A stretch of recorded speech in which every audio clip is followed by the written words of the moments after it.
A graça e a paz do Senhor Jesus. Nesse segundo vídeo do Drops da Célula dessa semana, eu vou falar da ressurreição de Cristo que nos redimiu do medo. A Bíblia fala que o medo é pecado. A Bíblia fala também que os primeiros a serem lançados no lago de fogo e enxofre serão os medrosos. Mas nós vemos que o medo, ele é consequência do pecado. O medo é consequência do pecado por quê? Porque lá em Gênesis, quando Adão pecou, a Bíblia diz que a primeira reação dele foi se esconder de Deus, porque estava com medo da voz de Deus. Veja, quando Jesus ressuscita, ele vem lidar com o nosso medo, ele vem nos redimir do medo.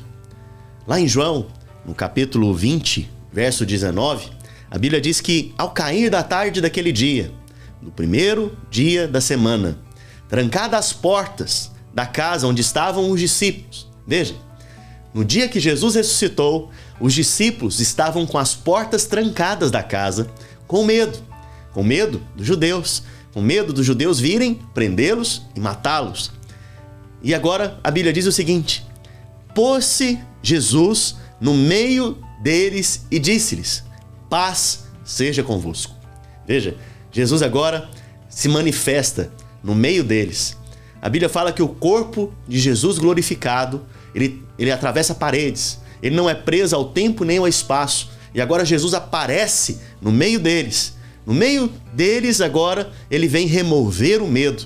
Veja, o primeiro princípio aqui, para você tirar o medo da sua vida, é colocar Jesus no centro. Mas não é só isso. É ouvir dele: paz seja convosco. Sabe, os apóstolos, a forma deles se cumprimentarem ou cumprimentarem a igreja quando eles enviavam suas cartas era graça e paz. Graça e paz. Graça e paz é o resumo do Evangelho. É o resumo da obra consumada de Jesus. Porque Jesus, a Bíblia diz que ele é a própria graça em pessoa. Graça, então, é uma pessoa, é o Senhor Jesus. Paz é o resultado da graça de Deus operando na minha vida e na sua vida. Quando Jesus, então, se manifesta no meio dos discípulos, no meio daqueles irmãos que estavam com medo, no meio daqueles que estavam com medo de morrer, quando ele se manifesta, ele fala: paz seja convosco. Por que ele falou paz e não falou graça? Porque ele é a própria graça. A graça de Deus estava diante deles. E o resultado disso era paz. Paz seja convosco. Então, pela ressurreição, Jesus nos redimiu do medo.